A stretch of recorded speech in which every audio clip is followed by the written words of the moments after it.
이름으로 기도드렸습니다. 아멘. 네, 히브리서 5장입니다. 5장 전체입니다.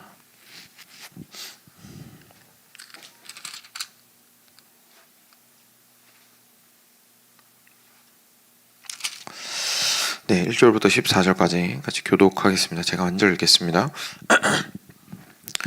대제사장마다 사람 가운데서 택한 자이므로 하나님께 속한 일에 사람을 위하여 예물과 속죄하는 제사를 드리게 하나니, 그가 무식하고 미혹된 자를 능히 용납할 수 있는 것은 자기도 연약에 휩싸여 있음이라. 그러므로 백성을 위하여 속죄제를 드림과 같이 또한 자신을 위하여도 드리는 것이 마땅하니라. 이 종기는 아무도 스스로 취하지 못하고 하나님의 부르심을 받은 자라야 할 것이니라. 또한 이와 같이 그리스도께서 대제사장 되심도 스스로 영광을 취하심이 아니요 오직 말씀하신 이가 그에게 이르시되 너는 내 아들이니 내가 오늘 너를 낳았다 하시고, 또한 이와 같이 다른 데서 말씀하시되 내가 영원히 멜기세덱의 반차를 따르는 제사장이라 하셨으니, 그는 육체에 계실 때에 자기를 죽음에서 능히 구원하실 이에게 심한 통곡과 눈물로 간구와 소원을 올렸고 그의 경건하심으로 말미암아 들으심을 얻었느니라. 그가 아들이시면서도 받으신 고난으로 순종함을 배워서 온전하게 되셨은즉 자기에게 순종하는 모든 자에게 영원한 구원의 근원이 되시고, 하나님께 멜기세덱의 반차를 따른 대제사장이라 칭하심을 받으셨느니라. 멜기세덱에 관하여는 우리가 할 말이 많으나 너희가 듣는 것이 두나무로 설명하기 어려우니라.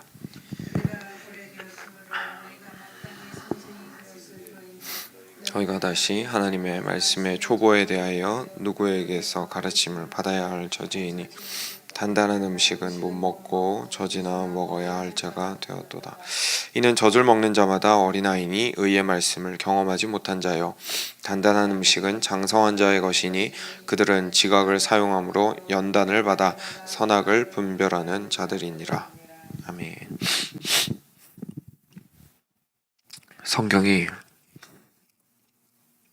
장이랑 절로 구분이 되어 있잖아요. 근데 장이랑 절은 죄송합니다. 갑자기 재채기가 막 나네요. 장이랑 절은 영감받은 게 아닙니다. 나중에 구분한 겁니다. 그래서 이렇게 딱 장절로 정확하게 떨어지지 않을 때가 있습니다. 네, 그래서 너무 구애받지 않으셔도 되고요.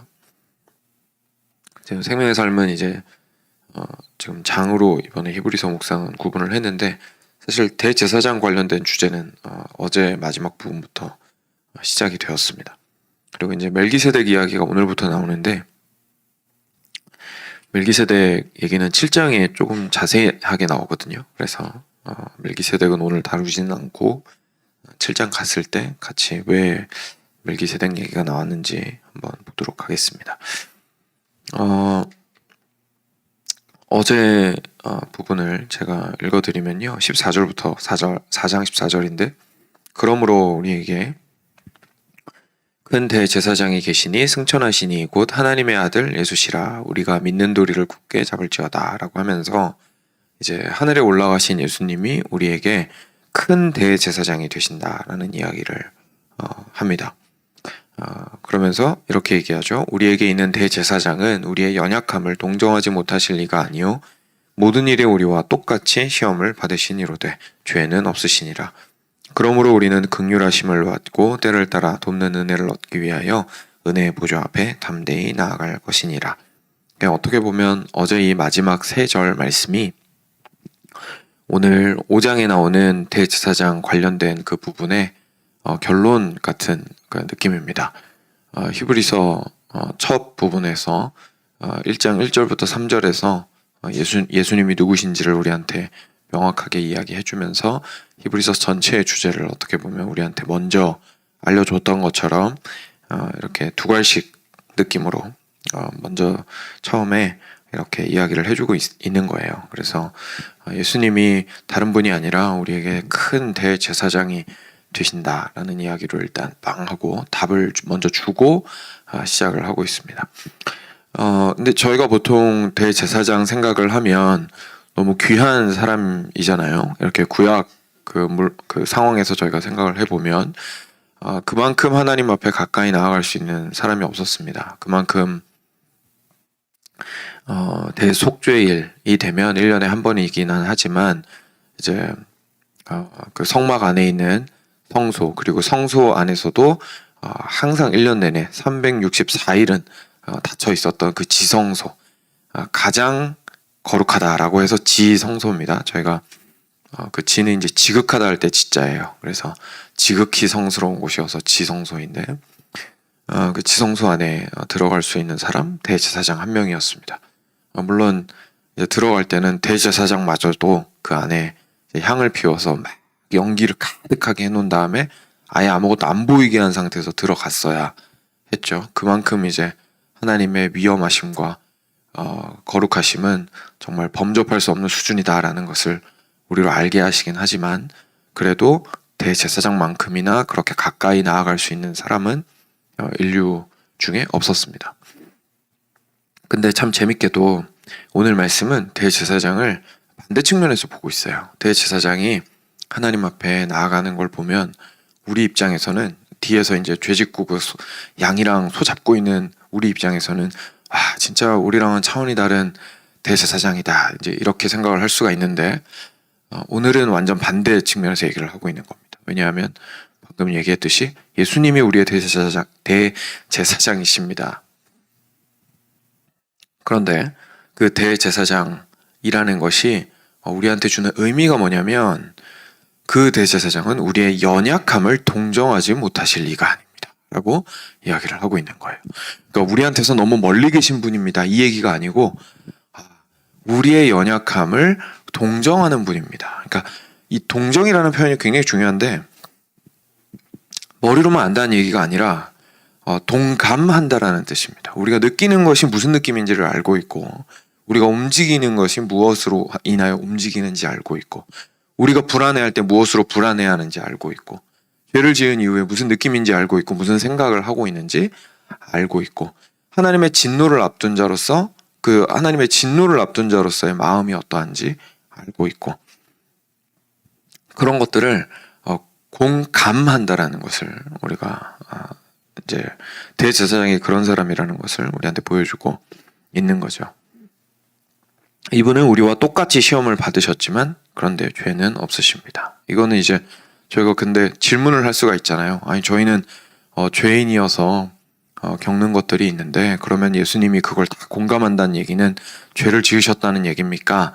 이렇게 질문할 수 있는데, 그거에 대해서 일단 아니라고 성경은 우리한테 확실하게 말씀을 해주시고 있는 거죠. 그래서 죄가 없으시지만 육신을 입고 이 땅 가운데 오셨기 때문에 이 땅에서 모든 것들을 함께 겪으셨습니다. 우리가 겪어야 하는 것들을. 그래서 우리가 바라보는 예수님은 우리를 이렇게 우리의 연약함을 이해하지 못하는 분이 아니라, 그리고 그냥 이렇게 예를 들면 될 것 같아요. 학생이 이제 시험을 보잖아요. 그럼 선생님은 답을 다 알고 있습니다. 그렇죠? 그러니까 그리고 단연간 학생들을 가르쳐 오다 보니까 학생들이 잘못을 하거나 틀린 부분이 있으면 왜 틀렸는지도 알고 어디서 이해를 잘못했는지도 선생님은 잘 알고 있습니다. 근데 학생 입장에서 선생님이 그렇게 다 안다는 사실은 오히려 두려움으로 다가옵니다. 그렇죠? 선생님이 내가 뭘 잘못하는지 다 알고 있고, 내가 왜 잘못하는지도 알고 있고, 내가 얼마나 멍청한지도 알고 있고 무지한지도 알고 있는 것은 사실 두려움으로 다가오죠. 선생님이라는 사람이, 왜냐하면 나를 평가하는 위치에 있기 때문입니다. 그런데 그 선생님이 단지 답을 알고 있는 것이 아니라 학생의 마음을 알고 있는 거예요. 얘가 지금 이 미적분 배우기 전에 단계에 있다가 미적분 처음 배우면 무슨 느낌인지 아는 거죠, 선생님이. 그리고 거기서 틀렸을 때 얘가 얼마나 부끄러워할까, 그리고 얼마나 민망해할까. 그래가지고 시험 점수 엄마 아빠한테 보여주기 싫어가지고 그 얼마나 숨기고 싶었을까. 이 마음을 선생님이 이해를 한다고 생각을 하시면 학생 입장에서는 그게 확실히 다르게 다가옵니다. 이 선생님이 그냥 나를 평가하고 판단하고 점수 매기려고 지금 나한테 오는 것이 아니라 내가 누구이고 학생 입장에서 내가 어떻게 선생님의 말을 듣고 있는지, 그리고 내가 처한 상황이 무엇인지를 아는구나라는 걸 알게 되면 이 선생님과 굉장히 가까워질 뿐만 아니라 어려움이 있을 때마다 선생님한테 가는 게 어렵지 않겠죠. 그래서 선생님, 사실 제가 이 문제가 잘 안 풀려서 그런데 친구들도 제가 이거 아직 모른다고 놀리거든요. 진짜 죄송한데 이거 선생님 좀 가르쳐 주시면 안 될까요? 갈 수가 있는 거죠. 근데 선생님이 만약에 계속 맨날 뭐라고 하기만 해요. 너는 이제까지 배운 게 있는데 왜 여기까지 못 따라오냐라고 화내고, 그리고 쭈뼛쭈뼛하고 질문도 안 하고 있으면 너는 모르면은 질문을 해야지, 질문도 안 한다고 뭐라고 하고, 이렇게 밀어붙이면 선생님이 학생 위치에서 얘기를 해주고 있는 게 아니라 선생님은 그냥 끝까지 선생님 위치에서 얘기를 해주고 있는 거예요. 그러니까 학생의 마음을 이해해주는 건 아니죠. 선생님이 알고 있는 게 잘못됐냐? 아니죠. 올바른 걸 다 알고 계시잖아요. 그렇죠? 그러니까 선생님 본인은 다 알고 있는 위치에 여전히 있습니다. 근데 그게 학생한테는 전혀 위로가 안 되는 거죠. 저 사람이 모든 걸 다 알고 있다는 사실이 주는 위로가 없고 오히려 다 알고 있어서 더 무서운 존재가 돼버리는 겁니다. 지금 그 얘기하고 있는 거예요. 예수님께서 우리를 위해서 실제로 오셔서 우리와 함께 거하셨기 때문에 여기에서 우리가 예수님을 통하여서 얻게 되는 것은 그분이 우리의 연약함을 채울하시기 때문이다. 우리의 연약함을 공감하시기 때문이다. 그렇지만 죄는 없으시다라는 이야기를 하고 있습니다. 그래서 16절에 제가 방금 그 학생이 그 선생님한테 담대하게 나아갈 수 있다고 말씀드린 것처럼, 그러므로 우리는 긍휼하심을 받고 때를 따라 돕는 은혜를 얻기 위하여 은혜의 보좌 앞에 담대히 나아갈 것이니라 라고, 우리가 담대하게 그 은혜의 보좌 앞에 나아갈 수 있다는 이야기를 합니다. 그리고 나서 이제 오늘 부분으로 들어와서 좀 상세한 이야기를 해주는 거예요. 왜 그러냐면 이제 인간 대제사장에 대한 이야기를 합니다. 대제사장마다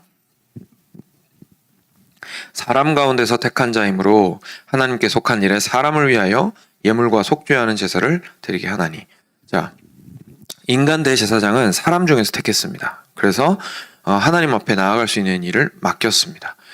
우리는 보통 이런 표현을 보면 그 택했다는 거에 초점을 맞춥니다. 왜냐하면 우리는 특별한 거에 눈이 가거든요. 그래서 사람 중에 택했다. 그러니까 제사장은 대단한 사람 중에서 대단한 사람을 택해가지고 제물을 하나님 앞에 바칠 수 있도록 했다. 근데 그게 지금 여기 포인트가 아니고, 여기 포인트는 사람 중에서 택했다가 포인트예요. 사람 중에서. 다른 존재가 아니라, 외계인이 아니라, 천사가 아니라 사람 중에서 택해서 이 모든 일들을 감당하게 했다라는 게 포인트인 겁니다. 그래서 사람 가운데에서, 평범한 사람들 가운데에서 택한 자이다. 그가 그렇기 때문에 2절에 그가 무식하고 미혹된 자를 능히 용납할 수 있는 것은 자기도 연약에 휩싸여 있습니다. 이 대제사장이 자기가 막 그 에봇 입고 화려한 옷을 입고 황금관을 쓰고 그 12개의 보석을 박은 흉판을 달고 그 향을 항상 들고 다니고 지성소에 1년에 한 번씩 들어갈 수 있고, 그 굉장한 일들을 하고 있다고 해서 이 사람이 나는 이 사람 중에 택함 받은 자니까 나머지 인간들과 달라라고 생각을 하라고 그렇게 택하신 것이 아니라, 오히려 인간 중에서 뽑아서 하나님 앞에서 그 인간을 대표할 수 있도록. 그 말은 무슨 말입니까? 인간의 죄악됨과 연약됨을 대표할 수 있도록 그 제사장을 뽑았다라는 얘기예요. 그래서 이 대제사장이 오히려 우리 눈에 봤을 때는, 뒤에서 지성소 들어가는 대제사장 보고 있으면 야, 저 사람은 참 금수저인가 보다 이런 생각을 하게 되는데, 하나님께서 명확하게 얘기해 주시는 거죠. 아니, 그게 아니라 너네 다 똑같은데 너네들 전부를 내가 수용한다라는 의미에서 그중 한 명을 택하여 나에게로 올 수 있도록 내가 특별한 제사 장치를 마련해 준 것이다. 그러니까 대제사장이 할 일은 스스로 우쭐대는 것이 아니라 그 뒤편에 자기가 대표하고 있는 모든 백성들의 연약함을 공감하는 것이다. 내가 저들로부터 나와 저들을 대신하여 하나님 앞에 이 연약함과 이 죄악됨을 드리러 왔습니다라는 태도를 가지는 것이 대제사장이 가져야 되는 태도라는 거예요. 그래서 하나님이 대제사장을 불러주셨다는 겁니다. 그러므로 백성을 위하여 속죄제를 드림과 같이 또한 자신을 위하여도 드리는 것이 마땅하니라. 그러니까 이 대제사장이 야 나는 너네랑 달라. 너네랑 달라서 나는 이제 죄가 없고 금수저고 레위 지파라서 금수저고 깨끗하고 뭔가 구별된 존재라서 하나님 앞에서 나아갈 만하니까 내가 나아가는 거야 라고 생각할 수 없었다는 겁니다. 절대로 그렇게 생각하면 안 된다는 거죠. 나 레위인인 거 아무 소용없다 이거예요. 대제사장으로서 뽑아주신 거 하나님이 은혜로 뽑아주신 거예요. 이렇게 뽑아주신 다음에 하나님 앞에 나아가게 되었으니까 내가 사람이라는 그 연약함과 그 죄악됨은 변함이 없어요. 어떻게 해야 되죠? 나도 똑같이 제사 드려야 되는 거죠. 그래서 나를 위하여서도 제사장을 위하여서도 속죄제 드리고 그래서 내가 비로소 하나님 앞에 깨끗하게 된 이후에야 백성들을 대신하여 하나님 앞에 나아가서 전체를 위한 속죄제를 드릴 수 있게 되었었습니다. 4절입니다. 이 존귀는 아무도 스스로 취하지 못하고 오직 아론과 같이 하나님의 부르심을 받은 자라야 할 것이니라. 그러니까 이제 중요한 게 뭐가 되는 거죠? 중요한 게 하나님이 불렀다라는 것이 중요해지는 겁니다. 하나님이 불러서 이 사람이 존귀해진 거는 맞지만 그 존귀한 것이 우쭐할 이유가 되지 않는 것은 앞서 말씀드린 바와 같이 네가 잘나서 내가 뽑은 것이 아니다 라는 거예요. 하나님 말씀은 네가 잘나서 내가 널 데리고 나온 것이 아니고 레위 지파가 뭔가 다른 11명보다 대단해서 그 중에서 내가 뽑은 것이 아니고 그냥 내가 뜻한 바가 있어서 너희들을 앞으로 나오게 한 것이니 존귀한 건 맞지만 내가 불렀다라는 데에 포인트가 있다라는 이야기입니다. 자, 이것이 대제사장을 우리가 자주 오해하고 있었지만 성경이 우리한테 이야기해주고 있는 원래의 의미입니다. 민족의 연약함과 죄악됨을 대신하여서 하나님 앞에 동일하게 연약한 자이나 하나님의 부름을 받고 앞으로 나아가 다른 사람들보다 한 걸음 정도 앞서 있는 그래서 하나님 앞에서 그 연약함을 대신하여 나아가는 자였다라는 사실을 우리가 알게 되죠. 그래서 5절이 말합니다. 또한 이와 같이 그리스도께서 대제사장 되심도 스스로 영광을 취하심이 아니요 오직 말씀하시니가 그에게 이르시되 너는 내 아들이니 내가 오늘 너를 낳았다 하셨고 또한 이와 같이 다른 데서 말씀하시되 네가 영원히 멜기세덱의 반차를 따르는 제사장이라 하셨으니 그는 육체에 계실 때에 자기를 죽음에서 능히 구원하실 이에게 심한 통곡과 눈물로 간구와 소원을 올렸고 그의 경건하심으로 말미암아 들으심을 얻었느니라. 그가 아들이시면서도 받으신 고난으로 순종함을 배워서 온전하게 되셨은즉 자기에게 순종하는 모든 자에게 영원한 구원의 근원이 되시고 라고 이야기를 합니다. 5절 말씀처럼 예수님께서 대제사장이 되신 것도 같은 맥락이다 이겁니다. 예수님께서 대제사장 되셨다는 게 멀리 아득하게 계시는 하나님께 가까이 계시는 아주 거룩하셔가지고 우리로서는 범접할 수 없는 분, 우리랑 상관없는 분이라는 것을 의미하는 것이 아니라 오히려 우리와 같은 편에 서 계셔서 온전히 우리와 같은 모든 일을 다 겪으셨을 뿐만 아니라 우리 중에 대표로 하나님의 부르심을 받았다 이 얘기입니다. 하나님의 부르심을 받았다. 우리 인간들끼리 다 모여가지고 아웅다웅하면서 여기서 막 죄짓고 서로 상처 주고 상처 안에서 막 내가 힘드니 네가 힘드니 하면서 살고 연약함으로 인하여서 항상 넘어지고 실패하고 하는 가운데에서 같이 살다가 저기서 너무나 아름다운 깨끗한 우리로서는 진짜로 범접할 수 없는 놀라운 하나님이라는 분이 오셔서 야, 거기 너네 중간에 코 올리고 있는 애걔 너 나와봐.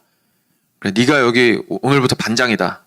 가가지고 코 닦고 이제 내일부터는 나한테 나와가지고 너네 반에서 무슨 일 있었는지 다 얘기해. 이렇게 얘기했다는 거예요. 하나님께서 우리한테 하나님 측에서 천사 같은 존재를 보내셔가지고 너네끼리로는 도저히 안 되니까 이 깨끗한 자를 이렇게 대신 중간에 내 사신으로 세울 테니까 너네가 와서 얘기해 라고 하신 게 아니라 너네 중에서 똑같이 코 올리고 있는 애 불러다가 이제 코 닦고 이제 내 앞에서 옷 좀 그래도 가가지고 다려가지고 와서 입고 이제 그래도 똑바로 이렇게 해가지고 아이들 대표해서 반장으로서 얘기도 듣고 힘든 일 있었으면 들고 나와 이렇게 이야기를 하신 거예요. 대제사장들한테. 그러니까 이 같은 일을 예수님을 통해서 하셨다라는 겁니다. 예수님을 먼저 인간으로 보내신 거예요. 그리고 거기서 같이 뒹굴게 하신 거죠. 거기서 모든 아픔을 같이 겪게 하시고 상처를 입게 하시고 죄는 비록 범하지 않으셨지만, 왜냐하면 죄라는 거는 내가 짓는 거예요. 내가 짓는 게 죄입니다. 그러니까 우리는 상황이 나를 죄를 짓게 만들었다고 얘기하는데 그게 아니라 죄는 내가 짓는 겁니다. 상황에도 불구하고 나는 죄를 짓지 않을 수 있죠. 물론 우리는 불가능하지만 완벽한 것이. 근데 원래 죄의 개념이 그렇습니다. 그러니까 상황이 죄악됨에도 불구하고 나는 죄를 짓지 않을 수 있어야 되는데 예수님께서는 그러셨다는 거죠. 죄악된 세상 가운데 오셨는데 스스로는 절대로 거기서 잘못된 반응을 보인 적이 없으시다는 거예요. 잘못된 마음이나 생각을 가지신 적도 없다는 얘기입니다. 근데 그 상황에서 우리가 겪는 거는 똑같이 겪으셨다는 얘기입니다. 근데 거기에서 하나님께서 세례 받으실 때 부르십니다. 인간의 대표로서 나오셔가지고 세례 요한에게 세례를 받으세요. 그리고는 하나님께서 하늘로부터 말씀하십니다. 이는 내 사랑하는 자요 내가 기뻐하는 자로다. 성령의 비둘기 같은 모습으로 내려오십니다. 그러니까 이게 무슨 뜻이냐면 인간 중에 코 올리고 있는 애를 불러냈다는 뜻이에요. 인간의 대표로서 예수님을 완전히 인간 중에서 같이 뒹굴시다가 인간의 대표로서 불러내신 다음에 내가 너를 하나님의 아들로 삼았다라고 거기에서 공표하신 거죠. 영원한 의미에서는 삼위 하나님 중에 한 분이시기 때문에 원래 아들이시긴 하지만 인간의 대표로서 데려다 놓고 너는 내 아들이라 라고 하면서 대제사장 불러내듯이 예수 그리스도를 인간 중에서 불러내시는 그 모습을 우리 모두에게 보게 하신 게 그 세례 장소에서 있었던 일입니다. 그래서 예수님께서 그 하나님 앞으로 나오신 거예요. 그래서 그 다음부터 이제 걸어가는 그 모든 길들 가운데에 여기서 뭐라고 얘기합니까? 고난을 통하여 뭘 배우셨다고요? 순종을 배우셨다. 고난을 통하여 순종을 배우셨다. 예수님이 배울 게 뭐가 있으시겠어요? 그러니까 우리가 예수님을 하나님으로만 생각하면 이 말씀이 전혀 이해가 안 됩니다. 왜냐하면 예수님은 선생님이니까요. 그렇죠? 선생님은 답지를 가지고 있잖아요. 그러니까 어차피 다 알고 있는 거니까 배울 게 없죠. 저희는 이렇게 생각합니다. 그리고 어차피 다 알고 있으니까 학생들의 고충을 이해할 리가 없죠.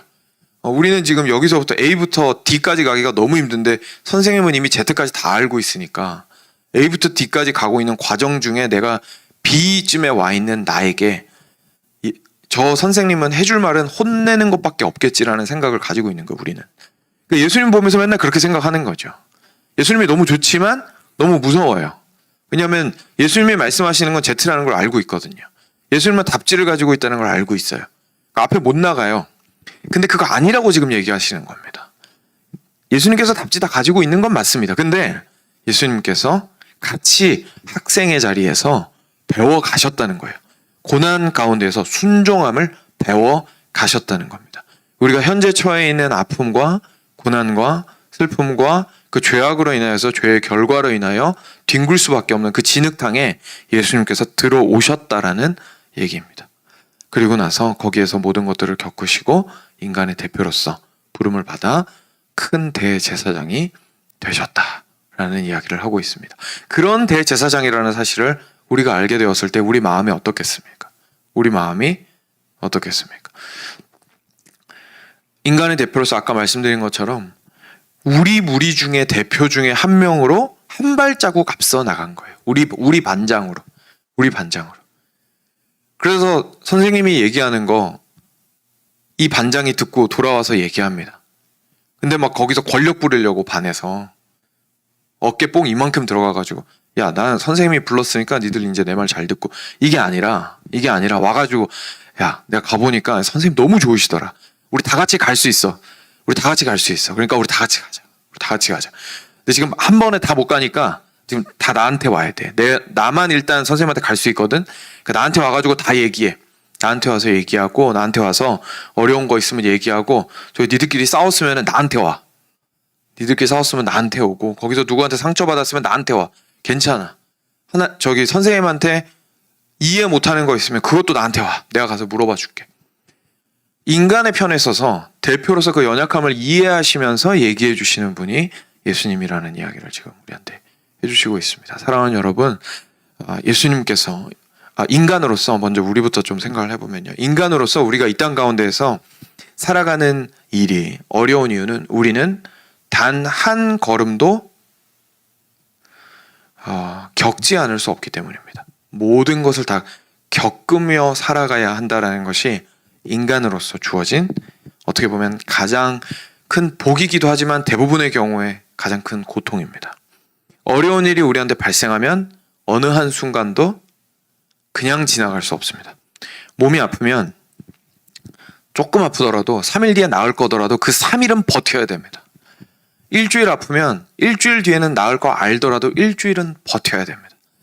자녀들과 싸우는 거, 사춘기 때 자녀들이랑 막 박터지게 싸우고 그러면 얘가 사춘기가 지나면 안 이럴 거 알지만 박터지게 싸우는 그 시간은 지나야죠. 우리의 연약함 때문에 뒹굴어야 되는 그 관계가 마지막에 종국에는 좋아질 걸 알게 되더라도 그 과정은 여전히 어려움 가운데에서 저희는 뒹굴 수밖에 없습니다. 그게 인간입니다. 겪어야 되죠. 모든 거를. 근데 예수님께서 답지만 가지신다고 생각하면 저희한테는 위로가 안 돼요. 왜냐하면 마지막에 종국이 어떻게 될지만 우리한테 얘기하시고 겪음 과정 속에 있는 가장 인간적인 행위를 하고 있는 뒹굴면서 어찌할 바를 알지 못하는 우리 인생 속에서 예수님이 딱히 하실 말씀이 없는 거예요. 그렇게 생각하면. 근데 그렇지 않다고 얘기하고 있는 겁니다. 아니, 예수님께서는 모든 것을 겪으셨다. 그 고통 가운데 함께 뒹구셨고 함께 아파하셨고 함께 상처받음을 경험하셨다. 외로움을 경험하셨고 내침을 경험하셨고 거절당함을 경험하셨고 아픔을 경험하셨고 피 흘림을 경험하셨고 고통을 경험하셨고 아무도 고통 가운데 있을 때 도와주지 않는 것을 경험하셨고 그리고 그때에 하나님을 향해서 무슨 마음을 가지고 있을지 그리고 인간으로서 어떤 마음을 가지고 있을지를 너무나 잘 알고 계신다. 그러니 우리가 그 은혜를 얻기 위하여 예수님 앞에 나아가지 않을 수 있겠느냐라고 이야기하는 것이 오늘 말씀입니다. 사랑하는 여러분, 이것이 우리가 가지고 있는 예수님입니다. 우리가 믿는 예수님은 그냥 답지만 가지고 계신 분이 아닙니다. 우리가 믿는 예수님은 우리와 함께 모든 것을 겪으신 분이십니다. 그래서 우리가 그 겪음 가운데 있을 때에 인간으로서 멋있는 모습 보이지 못할 때 제일 추한 모습 보이고 있을 때 그때 필요한 게 예수님입니다. 우리가 잘난 모습으로 예수님 앞에 나오는 게 아니라 우리가 아프기 때문에 우리가 상처 입었기 때문에 우리가 믿음이 없기 때문에 우리가 신앙을 끌어올릴 수 없기 때문에 예수님이 필요합니다. 그리고 모든 것들을 이해하셔서 하나님 앞에서 긍휼의 마음으로 우리를 대표하심으로 하나님 앞에 나아가시는 예수 그리스도가 있다는 사실을 기억하시고 주님 앞에 오늘도 나아가시는 하루가 되시기를 축원드립니다. 같이 기도